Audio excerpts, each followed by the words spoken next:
Hello दोस्तों, स्वागत है आप सभी का आर्यवर्ती यूट्यूब चैनल पे।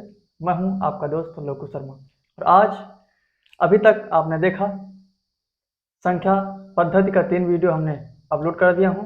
पहले इसको आप देखिएगा, चौथा वीडियो आज फिर इसी में देखेंगे।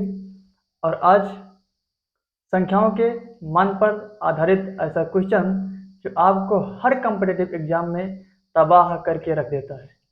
छोटी सी चीज आप अगर ध्यान नहीं देंगे तो मुझे लगता है कि आप बर्बादी के रास्ते पर निकल पड़े हैं, और बर्बादी के रास्ते पर से निकालना ही मेरा परम कर्तव्य है। और इसलिए आज हम आपको संख्याओं के प्रकार पर आधारित प्रश्न हम आपको करवाने जा रहे हैं, जो हर एग्जाम में बार बार ये पूछा जाता है और आप उसको गलत ठोक कर चले आते हैं। चलिए स्टार्ट करते हैं क्वेश्चन की ओर। साथियों, संख्याओं के प्रकार पर आधारित प्रश्न। पहला क्वेश्चन है, 1 से 100 तक की पूर्णांक संख्याओं में अंक 1 का प्रयोग कितनी बार हुआ है? तो साथियों, आज आप कई बार ध्यान देंगे कि आप इसको कई बार पढ़े हैं, लेकिन पता नहीं ससुरा एग्जाम हॉल में बैठते ही दिमाग हुआ पगला जाता है और आपको ध्यान ही नहीं आता कि आखिर इसमें आंसर क्या है, जबकि आप रोज पढ़ते हैं। तो आज चलिए इसी को सॉल्व करते हैं। 1 से 100 तक इसमें 3 चीज है, इकाई, दहाई और सैकड़ा। इकाई के स्थान पर ध्यान देंगे आप, 1 से लेकर के 100 तक की गिनती में 1 10 बार आता है, 1 10 बार आता है। दहाई पे, दहाई स्थान पर 1 से लेकर के 100 तक की गिनती में 10 बार 1 आता है। और सैकड़ा के स्थान पर अगर आप ध्यान देंगे तो सैकड़ा के स्थान पर सिर्फ 1 बार 1 आता है, 1 बार 1 आता है। आप इसको जोड़ दीजिए और इसको जोड़ दीजिए तो टोटल मिला के कितना हुआ? 10 10 20 और 1 21। तो 21 21 ही आपका आंसर होगा। तो अब चलिए आगे देखते हैं। आगे क्वेश्चन कह रहा है, 1 से 100 तक की गिनती में कितनी संख्याओं में अंक तीन इकाई के स्थान पर आता है? तो सबसे पहले हम देखेंगे इकाई के स्थान पर आने वाला 3, 1 से लेकर के 100 तक में इकाई के स्थान पर 3, 13, 23, 33 और 43, 53, 63, 73, 83, 93, मतलब इतना इकाई के स्थान पर 3 है। ये भी इकाई के स्थान पर है, सब इकाई के स्थान पर है। तो 1 2 3 4 5 6 7 8 9 10। तो 10 10 ऐसा है, 10 ऐसा गिनती है जो 10 10 गिनती पे 3 आता है। तो 1 2 3 4 5 6 7 8 9 10। तो 10 संख्याएं हैं जो 3 आता है इकाई के स्थान पर 1 से लेकर के 100 तक। तो आंसर होगा 10। 10 होगा आंसर। 10 कहां से आया? 1 2 3 4 5 6 7 8 9 10। 1 से लेकर के 100 तक के बीच में इकाई के स्थान पर 3 10 संख्याओं में आता है। तो यही आपका होगा आंसर। चलिए देखते हैं अगला क्वेश्चन कह क्या रहा है। साथियों, अगला क्वेश्चन, अंकों 1 2 3 से बनाई जाने वाली 3 अंकों की उन सभी संख्याओं जिनमें अंकों की पुनरावृत्ति न हो का योग है। अब हमको 3 अंक दे दिया गया है। कह रहा है कि 3 अंक की ऐसी ऐसी संख्या लीजिए कि जिसमें अंकों की पुनरावृत्ति न हो और उसका योग हमको निकालना है। तो चलिए, अंक है 1 2 3। सबसे पहले 1 को लेते हैं, 1 2 3। फिर उसके बाद फिर 1 3 2, 1 3 1 3 2। फिर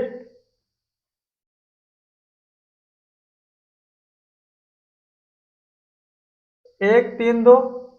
अब 1 3 2 ले लिए। फिर अब 2 से लेते हैं। 2 2 1 3। 2 1 3। फिर उसके बाद 2 3 1। और फिर 3 इसे लेते हैं। 3 1 2 3 2 3 2 1। ठीक। तो 2 2 4 2 6। अब देखिए इसमें से कहीं पुनरावृत्ति हुआ 123 कहीं है? 123 नहीं है। 132 132 भी नहीं है। 213 213 213 भी नहीं है। अब 231 तो 231 भी नहीं है। 312 तो 312 भी कहीं नहीं है। 321 321 भी कहीं नहीं है। इसका मतलब कि अंकों की पुनरावृत्ति अब नहीं हुई है, तो इसलिए अब इसका योग कह रहा है। पुनरावृत्ति ना हो, उसका योग मतलब जोड़ना है। अब जोड़ दीजिए, इसे सब में प्लस लगा दीजिए। मार्कुआ सारा चलता नहीं है क्यों? लोकल आता है। प्लस लगा दीजिए इसमें। इसमें प्लस, सब में प्लस। अब 1 2 2 1 3 1 4 3 7 2 9 9 3 12 12 2 2 2 1 3 1 4 3 7 7 1 8 8 3 11 11 11 4 सॉरी 11 11 2। तो जोड़कर आ गया 1332। तो 1332 कहीं ऑप्शन में है? हाँ, 1332 आपका आंसर डी, आपका यही आंसर होगा। तो उम्मीद करता हूं कि ये आपको समझ में आया होगा, और नहीं आया होगा तो इसको ध्यान से वीडियो को रोक रोक कर देखिएगा, लेकिन समझने का प्रयास जरूर करिएगा। एक बार नहीं, 2 बार देखिएगा, 3 बार देखिएगा, लेकिन चलेगा। लेकिन आपको आपके दिमाग में समझ में आना चाहिए। चलिए आगे बढ़ते हैं क्वेश्चन की ओर। साथियों, 3 0 तथा 7 अंकों को केवल एक बार प्रयोग करके बनी 3 अंकों की सभी संभावित संख्याओं का योग क्या होगा? तो योग क्या होगा, यही पता करना है। अंकों की पुनरावृत्ति नहीं होना चाहिए। 3 है, 3 ए तुम चलता नहीं है, तुम क्यों दौड़ाता है? चल बाहर निकल। तब ये चलता नहीं है, लेकिन ये दौड़ा आता है। तो 3 0 और 7 कह रहा है संभावित संख्याओं का, मतलब 3 अंकों की संख्या होना चाहिए, 2 अंकों की संख्या नहीं होना चाहिए, और अंक यही है, यही 3 में से होना चाहिए। अन्य अंक नहीं लाना है। ये जो 3 अंक दिया गया है, इसी से आपको देखना है। तो सबसे पहले हम 3 को लेते हैं। 3 0 7 पहला संख्या हो गया। अब 0 बोलेंगे तो 0 3 7 0 आगे है, इसलिए 0 का वैल्यू खत्म। 0 आगे है, 0 का वैल्यू खत्म। अब जब खत्म तो 2 ही अंक बचेगा, इसलिए इसको नहीं लिया जाएगा। अब सीधा 7 पे आइए। 7 7 0 3 और 7 3 0। ठीक। तो तो ये हो गया। अब देखिए 3 0 7, अब एक ए भी तो होगा। 3 7 0। ठीक। तो 3 का 3 0 7 और 3 7 0। अब 7 को लिए 7 0 3 और 7 3 0। अब देखिए कहीं पुनरावृत्ति तो नहीं हुई है, मतलब एक ही संख्या 2 बार तो नहीं लिखा है। चलिए देखते हैं 3 और 7 कहीं है। नहीं है, सिर्फ एक ही है। 703 कहीं है, नहीं है, एक ही है। 730 कहीं है, नहीं है। 370 कहीं है, नहीं है। इसलिए पुनरावृत्ति इसका नहीं हुआ है। और अब इसका योग कह रहा है, तो योग क्या होगा? तो योग इसको जोड़ना है, तो इसको जोड़ दीजिए। जोड़ने पर क्या आता है देखते हैं। तो जोड़ने पर हो गया 2110 आपका आंसर है। कहीं 2110 कहीं है ऑप्शन में? हाँ, 2110 आपका डी यही ऑप्शन सही है, यही आपका आंसर है। तो चलिए आगे क्वेश्चन की ओर बढ़ते हैं। साथियों, निम्नलिखित समीकरण में क्यों का उच्चतम मान ज्ञात कीजिए।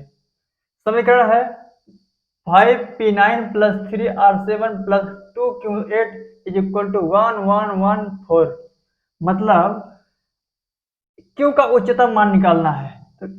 तो जब ऐसा क्वेश्चन जब एग्जाम में आता है, अक्सर विद्यार्थी का दिमाग खराब हो जाता है और वो इसको छूने का हिम्मत ही नहीं करते। मैं सब विद्यार्थी को नहीं कह रहा हूँ, मैं सब विद्यार्थी को नहीं कह, लेकिन हाँ इतना मैं दावे के साथ कहता हूँ कि 100% में 95% इसको छूने का नाम ही नहीं लेते हैं। क्यों नहीं नाम लेते हैं? क्योंकि वो ध्यान नहीं देते हैं। है छोटा सा चीज, लेकिन छोटा ही चीज घाव को और गंभीर बना देता है। छोटा सा नाव एक नाव को डुबो देता है, छोटा सा छेद एक नाव को डुबो देता है। और इसलिए छोटी छोटी चीजों को देखना ही आपको पड़ेगा। अगर आप चाहते हैं कि आप किसी भी कार्य में सफल हो जाएं, तो छोटा सा चीज को आपको ध्यान देना ही पड़ेगा। तो चलिए इसको सॉल्व करते हैं। 5p9 और 3r7 2q8 प्लस करके क्या है 1114 इसका वो है। अब देखिए देखिए देखिए क्योंकि 9 plus 7 plus 8 is equal to 9 8 17 7 24 उच्चतम मान कह रहा है। ए उच्चतम मान है और ए निम्नतम मान है। मतलब सबसे ज्यादा ए वाला है और सबसे कम ए वाला है। इसका योग करेंगे तो कम होगा, इसका योग करेंगे ज्यादा होगा। तो अब हम इसी से लेंगे, उच्चतम वाले से, मतलब इस तरफ से। जब इस तरफ से लेंगे तो देखिए इसका योग 24 है। अब फिर उसके बाद जब क्यों का हम उच्चतम मान लेंगे तो शेष दो जो अल्फाबेट हैं यानी कि पी और आर, इनका मान हमको 0 करना पड़ेगा, निम्नतम करना पड़ेगा। तो इसलिए P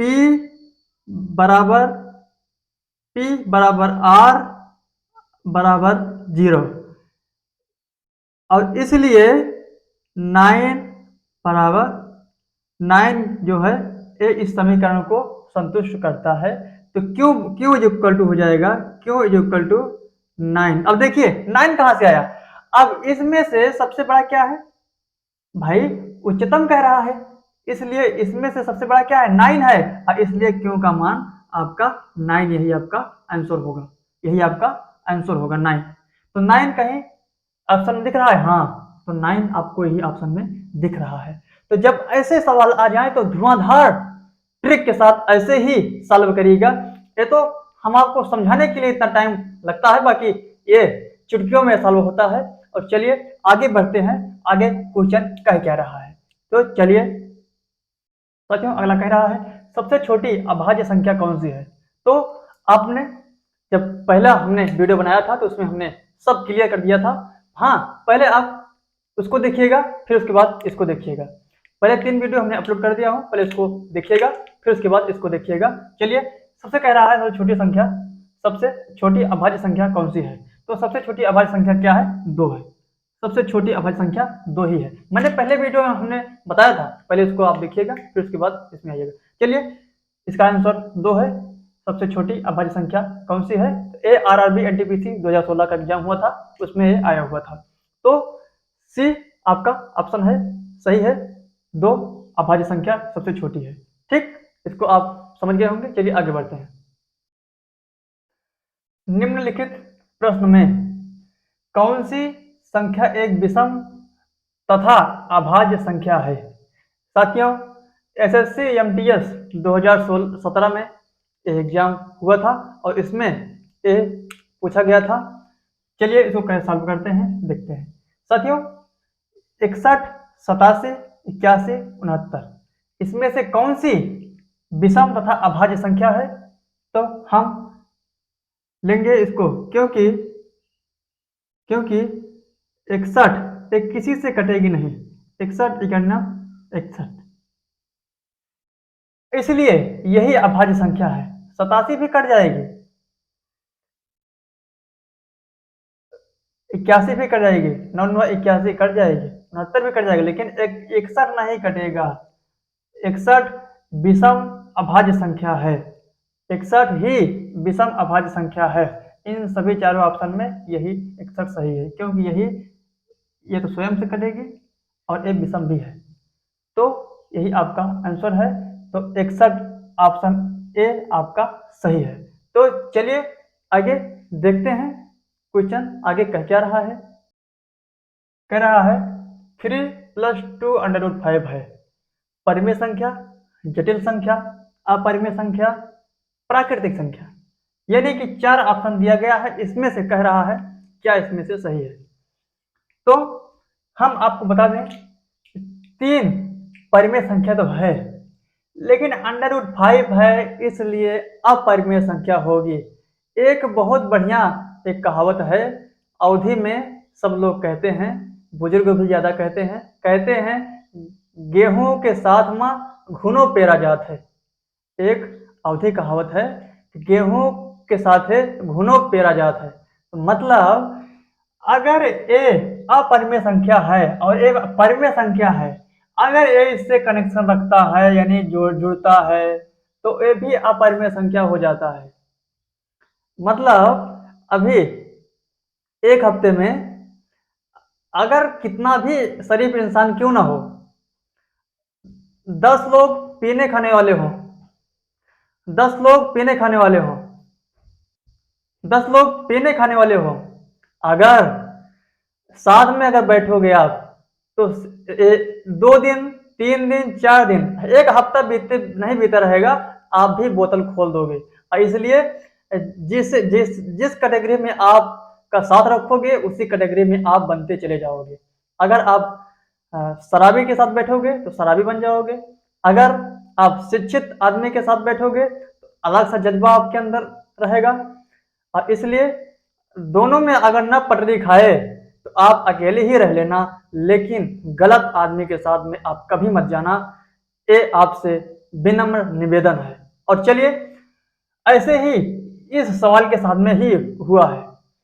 ये शरीफ है, परिमेय है, लेकिन अपरिमेय संख्या किसे रिलेशन रखता है, मतलब जुड़ा हुआ है, ये जुड़ा हुआ है। अब इसलिए ये भी अपरिमेय संख्या हो गया। ये भी इसका आंसर क्या है? अपरिमेय संख्या, अपरिमेय संख्या। चलिए, उम्मीद करता हूं कि ये आपको समझ में आया होगा। अब चलिए आगे बढ़ते हैं, क्वेश्चन कह क्या रहा है। क्वेश्चन कह रहा है 70 और 100 के बीच कुल कितनी अभाज्य संख्याएं हैं? 1, 8, 5, 6, इन चारों में से कौन सा ऑप्शन सही है, यही आपको पता करना है। चलिए सॉल्व करते हैं कैसे इसका होगा।